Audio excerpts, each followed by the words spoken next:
सोनाक्षी की रसोई में आज की स्पेशल गेस्ट है मौसमी चैटर्जी जी। ये जी नहीं, मौसमी आंटी। ओके आंटी मौसमी, तो आज आप क्या बनाएंगी? मैं क्यों बनाऊं? मैं तो गेस्ट हूँ, आप बनाओ हम खाएंगे। एक्टिंग में तो हिट हो, अब खाना बनाओ सुपर हिट। ठाट से बनाऊंगी खाना, है ना द बेस्ट एवरीडे मसाला। आओ बनाते हैं मसालेदार छोले। छोले हर रोज के करी में एवरीडे मसाले, शाही बिरयानी में स्वाद का जायका।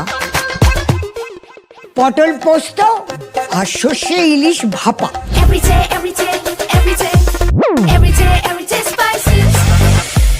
साफ मसाले, खुशबू और प्योर झाग, टेस्ट से भर दे हर जुबान पे स्वाद। एवरीडे मसाले, देश का स्वाद।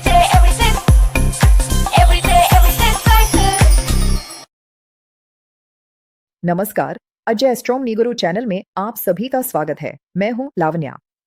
आज 31 दिसंबर 2025 के इस विशेष बुलेटिन में हम तूर यानी अरहर के बाजार का विस्तृत विश्लेषण करेंगे।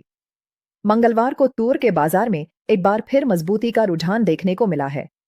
इस मजबूती का मुख्य कारण अंतर्राष्ट्रीय बाजार से मिले सकारात्मक संकेत और इंपोर्टेड तूर में आई चुनिंदा तेजी है, जिसने बाजार के सेंटिमेंट को काफी सहारा दिया है।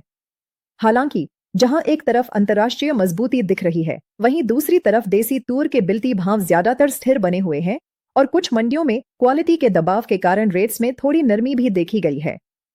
अगर अंतर्राष्ट्रीय बाजार की बारीकियों को समझे तो वहां से मिलने वाले संकेत काफी मजबूत नजर आ रहे हैं। बर्मा लेमन तूर का एफओबी भाव 30,000 क्यात की बढ़त के साथ अब 27 लाख क्यात तक पहुंच गया है।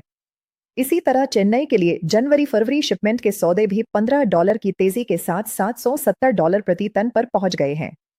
रीसेल मार्केट में भी चेन्नई लेमन के भाव $760 प्रति टन के स्तर को छू रहे हैं, जो यह साफ दर्शाता है कि नजदीकी डिमांड में काफी सुधार हो रहा है। इस अंतर्राष्ट्रीय बढ़त का सीधा असर हमारे घरेलू इंपोर्टेड बाजार में भी दिखाई दिया है।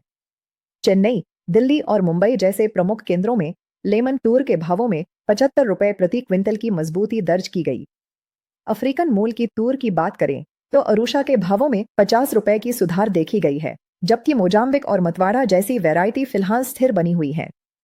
ट्रेडर्स का मानना है कि देसी तूर के मुकाबले अफ्रीकन तूर डिस्काउंट पर मिल रही है, इसीलिए इसमें लगातार मांग बनी हुई है। देसी तूर के बिल्टी व्यापार की स्थिति देखें तो यहां स्थिरता का माहौल है।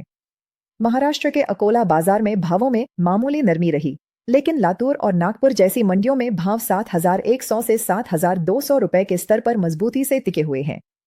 मध्य प्रदेश और छत्तीसगढ़ के बाजारों में भी स्थिति कमोबेश ऐसी ही बनी हुई है। हालांकि मंडी ट्रेड में स्थिति थोड़ी अलग है।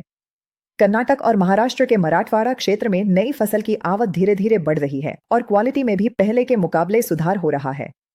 लेकिन ध्यान देने वाली बात यह है कि नमी की समस्या के कारण औसत क्वालिटी वाली तूर पर भावों का दबाव बना हुआ है, जिससे खरीदार फिलहाल काफी चुन कर खरीदारी कर रहे हैं। इस बीच विदर्भ की मंडियों में अभी तक नई फसल की वैसी आवक शुरू नहीं हुई है जैसी उम्मीद की जा रही थी। आंकड़ों के लिहाज से देखें तो कुल मंडी आवक में लगभग 28% की गिरावट दर्ज की गई है। तूर दाल के बाजार में फिलहाल स्थिरता बनी हुई है और अकोला, लातूर तथा इंदौर जैसे केंद्रों पर दाल की कीमतें अपनी पुरानी रेंज में ही कारोबार कर रही है। चूंकि पाइपलाइन में पुराना स्टॉक लगभग खत्म हो चुका है, इसलिए बाजार के प्रतिभागियों को अपनी तात्कालिक जरूरतों के लिए खरीदारी करनी पड़ रही है।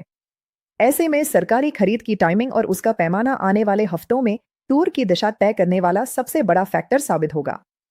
कुल मिलाकर आने वाले महीने में तूर के बाजार में एक बहुत बड़ा मूव देखने को मिल सकता है। अब सवाल यह है कि क्या यह मूव बड़ी तेजी की तरफ ले जाएगा या फिर बाजार में मंदी आएगी। इस तरह के सभी अग्रिम और सटीक एनालिसिस के लिए आप हमसे संपर्क कर सकते हैं।